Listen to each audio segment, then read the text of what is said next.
Halo Sobat Labaru, saya Nidia.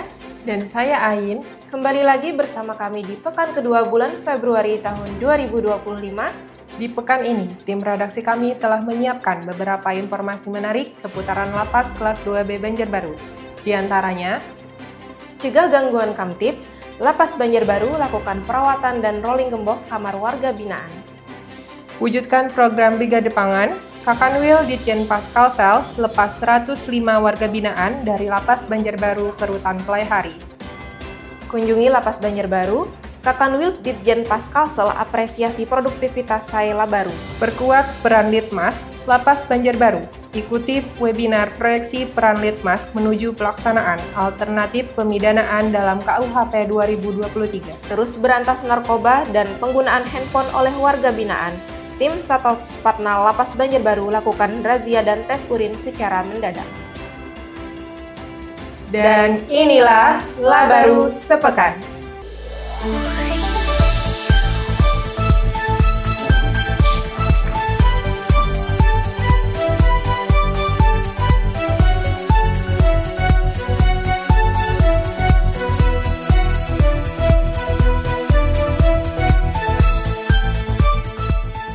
Cegah gangguan Kamtib, Lapas Banjarbaru lakukan perawatan dan rolling gembok kamar hunian warga binaan. Jajaran Keamanan dan Ketertiban Lembaga Pemasyarakatan Kelas 2B Banjarbaru lakukan perawatan dan rolling gembok kamar warga binaan.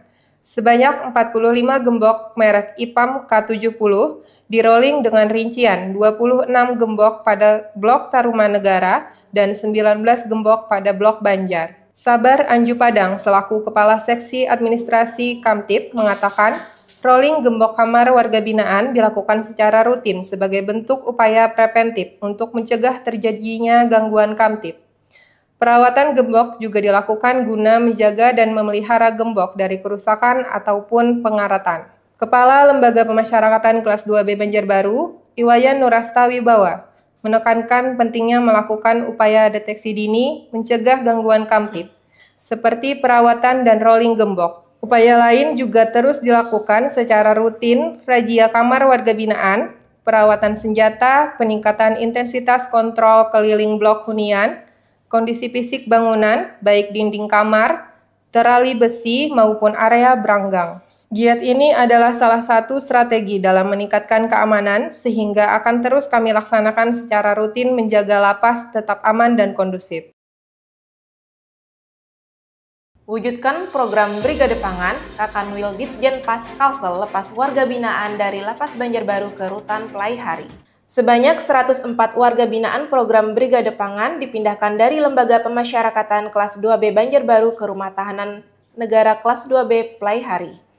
Pemindahan ini dilepas secara langsung oleh Kepala Kantor Wilayah Direktorat Jenderal Pemasyarakatan Kalimantan Selatan, Mulyadi. Turut hadir para pejabat di lingkungan Kanwil Ditjen Paskalsel dan Kepala Unit Pelaksana Teknis Pemasyarakatan Sebanjaraya.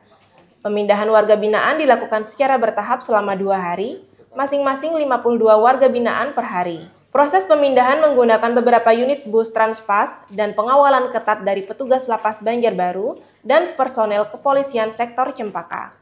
Dalam kesempatan tersebut, Mulyadi berikan pengarahan dan semangat kepada warga binaan sebelum dipindahkan ke Rutan Pelaihari guna menjalani pembinaan lebih lanjut. Mulyadi menekankan pemindahan ini sebagai upaya dalam mewujudkan Astacita Presiden Prabowo Subianto, serta 13 program akselerasi Menteri Imigrasi dan Pemasyarakatan Agus Andrianto. Mulyadi berpesan kepada warga binaan untuk terus bersemangat, menjaga kedisiplinan, dan memberikan kontribusi terbaik dalam mengikuti program Brigade Pangan.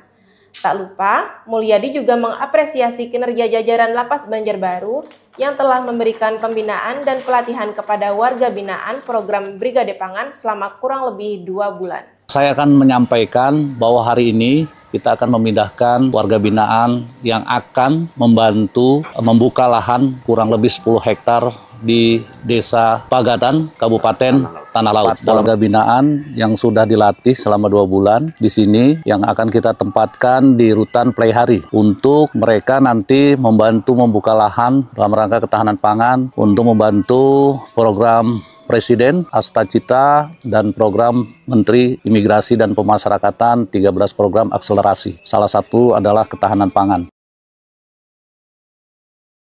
Kunjungi Lapas Banjarbaru.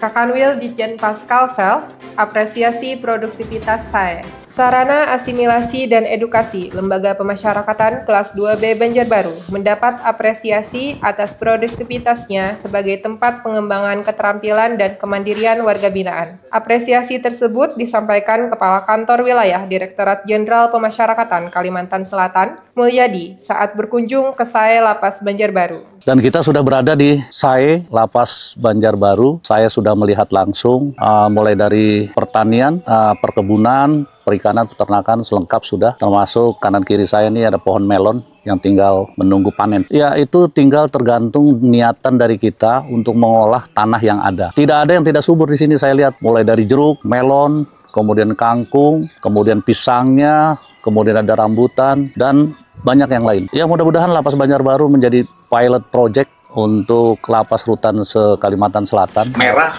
manis, ngelotok. Dan ini nggak usah perlu diragukan lagi kualitas dari rambutannya. Ini hasil dari Lapas Banjarbaru. Kita tinggal nunggu durian, karena duriannya sudah banyak yang besar. Pada kesempatan itu, Kepala Lapas Banjarbaru, Iwayan Nurastawibawa, mendampingi Kakanwil Ditjenpas Kalsel dalam rombongan berkeliling SAE Lapas Banjarbaru. Mulyadi juga mengatakan pemanfaatan SAE tidak hanya sebagai sarana pembinaan dan integritasi bagi warga binaan, tetapi juga memperkuat ketahanan pangan. Sementara itu, Wayan mengatakan Lapas Banjarbaru terus berupaya membina warga binaan melalui pemanfaatan SAE yang produktif. Perkuat peran Litmas Lapas Banjarbaru, ikuti webinar proyeksi peran Litmas menuju pelaksanaan alternatif pemidanaan dalam KUHP 2023. Jajaran Registrasi dan Bimbingan Kemasyarakatan Lembaga Pemasyarakatan kelas 2B Banjarbaru ikuti secara virtual webinar proyeksi peran Litmas menuju pelaksanaan alternatif pemidanaan dalam KUHP 2023. Webinar tersebut dibuka oleh Sekretaris Direktorat Jenderal Pemasyarakatan Gun-Gun Gunawan. Webinar tersebut bertujuan untuk memperkuat peran penelitian kemasyarakatan terkait pelaksanaan pidana alternatif sebagaimana diatur dalam Pasal 51 KUHP 2023, yakni membina terpidana agar menjadi orang yang baik dan berguna, serta menumbuhkan rasa penyesalan sebagai alternatif pemidanaan yang berfokus pada reintegrasi sosial. Gugun menyampaikan peran Litmas sangat penting karena membantu aparat penegak hukum dalam menggali informasi sosial ekonomi terdakwa dan menjadi landasan dalam memberikan rekomendasi untuk penerapan pidana alternatif yang tepat. Senada, Direktur Pembimbingan Kemasyarakatan Ceno Hersusetio Kartiko menjelaskan webinar ini dilaksanakan sebagai tindak lanjut dari kegiatan piloting implementasi alternatif pemidanaan dan keadilan restoratif bagi pelaku dewasa yang telah dilaksanakan Ditjenpas tahun 2021 sampai dengan 2024 di 34 provinsi di Indonesia. Sementara itu, Kepala Lapas Banjarbaru Iwayan Nurastawibawa menyatakan bahwa komitmen untuk terus meningkatkan kualitas pembimbingan kemasyarakatan. Webinar ini memberikan wawasan baru tentang bagaimana Litmas dapat mendukung kebijakan pemidanaan yang lebih humanis dan berorientasi pada pemulihan sosial. Berantas peredaran narkoba dan penggunaan handphone oleh warga binaan, tim Satopatna Lapas Banjarbaru lakukan razia dan tes urin secara mendadak. Tim Satuan Operasional Kepatuhan Internal Lembaga Pemasyarakatan kelas 2B Banjarbaru melaksanakan giat razia dan tes urin mendadak terhadap warga binaan. Giat tersebut sebagai upaya dalam memberantas peredaran narkoba dan handphone di dalam lapas. Kepala Kesatuan Pengamanan Lapas Banjarbaru, Setiawan Kuspriyo Pratomo, menerangkan razia dan tes urin tersebut rutin dilaksanakan 3 kali dalam sepekan. Ia menekankan bahwa razia dan tes urin merupakan bagian penting dalam merealisasikan program akselerasi Menteri Imigrasi dan Pemasyarakatan, Agus Andrianto. Razia tersebut dilakukan di Blok Sriwijaya dan menyasar 6 kamar warga binaan yang dipilih secara acak oleh tim Satopatna Lapas Banjarbaru. Sementara itu, tes urin juga dilakukan secara acak oleh tim kesehatan terhadap 5 warga binaan dan 5 petugas. Razia kali ini, tim Sato Patnal berhasil menemukan sejumlah barang terlarang di dalam kamar warga binaan, seperti senjata tajam rakitan, terminal dan kabel listrik rakitan, gunting kuku, pinset, dan korek api gas. Setelah razia, semua barang temuan langsung kami musnahkan. Hasil tes urin juga menunjukkan negatif narkoba, baik warga binaan ataupun petugas. Dan berita tadi sekaligus mengakhiri Labaru Sepekan pekan ini. Nantikan kami di pekan berikutnya, tentunya dengan berita-berita menarik seputaran Lapas Kelas 2B Banjarbaru. Jangan lupa untuk like, komen, subscribe, dan nyalakan lonceng untuk update terbaru. Sampai jumpa!